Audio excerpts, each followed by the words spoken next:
Farlost, Fog of War.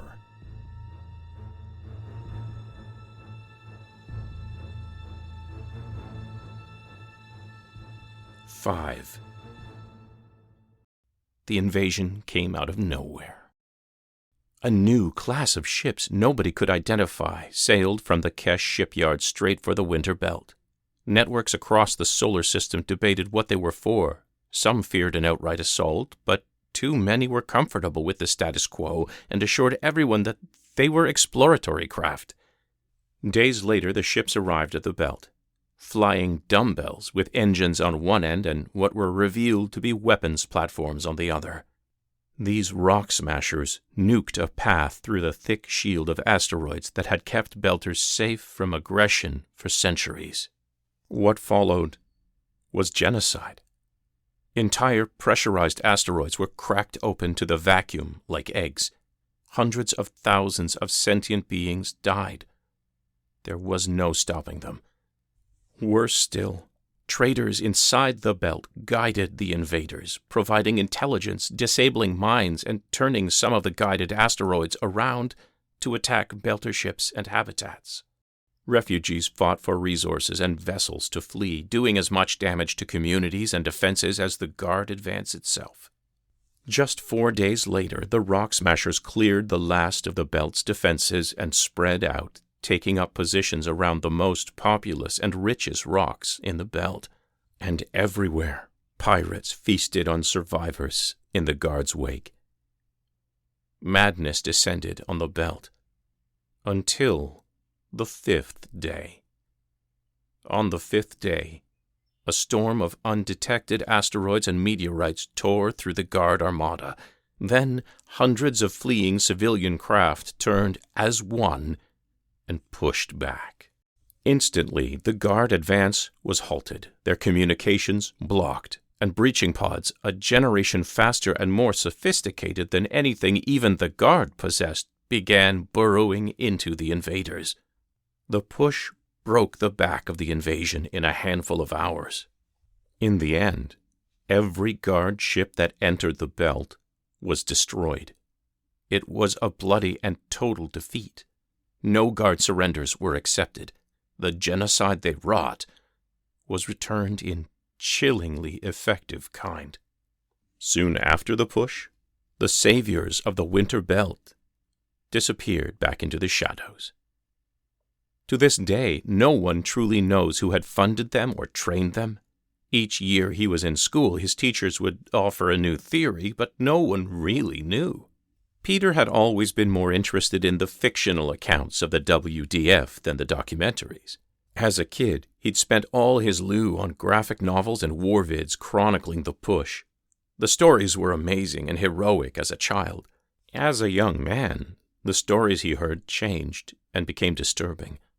The few times he heard mention of those hard-fought boarding actions, it was with equal reverence and gratitude, and outright horror at their brutality. He outgrew his childhood obsession with the WDF. Like everybody in the belt, he learned to live with the mystery, growing more preoccupied with sports, then girls, then broken oxygen recyclers on the dock, then girls again, and so it went. After his pops retired, Peter was all about the dock, eager to join his sisters in the family business. The only time he ever thought about the WDF was when he woke up on the sofa in the middle of an action vid about them, which he usually shut off in favor of more shut-eye. Come on, Eric was almost laughing. Hasn't been a WDF since the Guard turned tail. The salt-and-pepper-haired newcomer stared down at the toes of his shoes, hands in his pockets, and looking as comfortable as a tourist on holiday. Sure there is. We just don't advertise. Nguyen, the mayor said with a warning. The man shrugged and went silent. Eric, please, she said. Trust me. Stand down.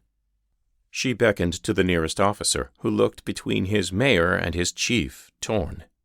Chief Train's lips moved in a series of profane shapes, but no words emerged.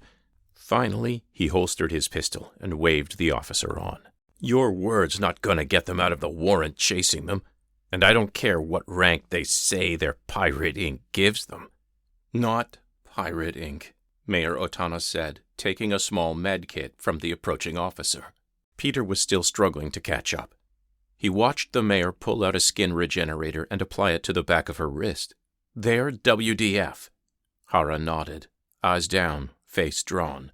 "That ship attacked somebody to get flagged," the other armored cop growled. Chief Train held up a hand to silence his officer. "The mayor says we listen, but you lay it out right now, friend.